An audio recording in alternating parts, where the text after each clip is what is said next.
Nu ir pažvelgtum Solanas, tenai buvom žiūrėjom, kaip Solana atrodė. Tai paskutinis mūsų treidas dar čia buvo nuo sausio 6 iki sausio 15. Žiauriai easy setupas.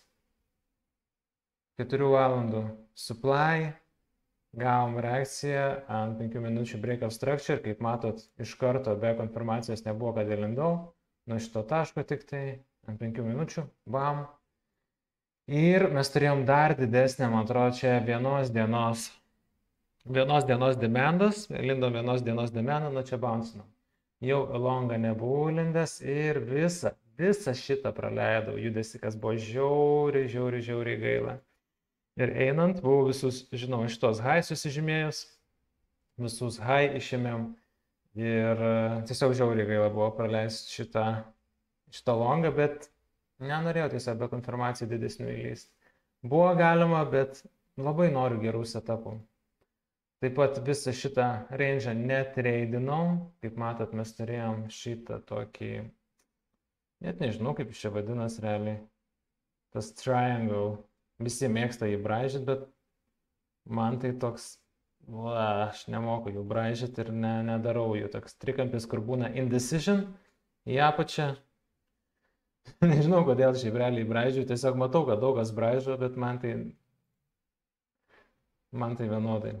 Žodžiu, gavom didelę manipuliaciją į apačią.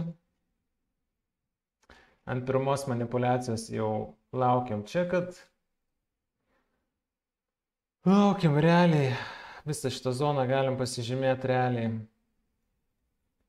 Nuo šitos supply zonos, bet nieko negavom. Gavom. Iki čia tik tai mažą pakilimą. Atgal. Ir čia jau suformavom irgi 4 valandų. Ne 4 valandų, atsiprašau, 1 valandų supply zona.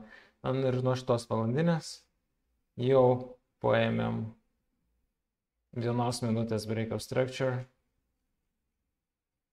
Bamba, dabar surasktų man, kad toks mandras. O, dieve, pasiklysiu iš čia.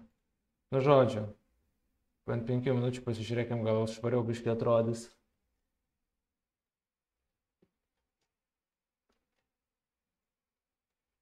Jo, tai va, ant 5 minučių šitą visą mažą judesį aš praleidžiu.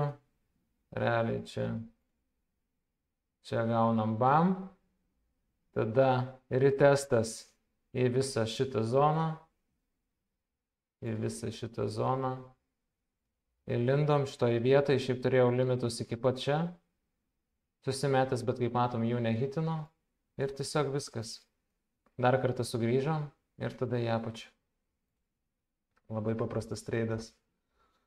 Žinant marketo struktūrą vien tik tai supply demand zonas, tai labai paprasta, tikrai nieko sudėtingo. Truputėlį pelno čia apačioje dabar nusiėmiau, labai nedidelę dalį, kad tiesiog apsaugot savo poziciją. Ir jo, turim Solana irgi kraujuoja. Ar būtų logiška viską susigrąžinti?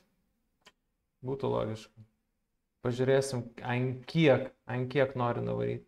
Faktas, kad nuo 1.9, realiai, kur yra labai stipri demand zona šita, mes norim matyti bounce. Mes norim matyti čia bounce. Čiukšt. Norim matyti čia bounce būtinai. Nes kitaip RIP. Tai vat, jeigu norit išmokti analizuoti, tradint ne tik, ta prasme, leverage, ta prasme, kitiem labai nepatinka leverage trading. Skolintis ten pinigus ar turėti likvidacijos kažkokias tai kainas ir taip toliau. Nu, daugiau rizikuoti negu spotą, bet pas mus jūs galite tradinti ir spotą, ir techninę analizę. Jums puikiai pasitarnaus, jeigu, pavyzdžiui, tik norit spotą tradinti, o gal ir stoksus, ar indices, ar forexą, kad ir kas tai bebūtų. Tai va. Jeigu norit išmokti, iš to uždirbti, pasidaryti, kad ir papildomą pajamų šaltinį, o gal norit, kad tai būtų jūsų darbas, tai prašau, užsukit pas mus, Telegramas Oskaras Trading, parašykit mums, atsiųsim jums visą informaciją, kaip galit pradėti. Tai va. Ir nežinau, pažiūrėsim, ar yra laiko dar vienam videosikui, jeigu yra, tuoj padarysim. Tai va.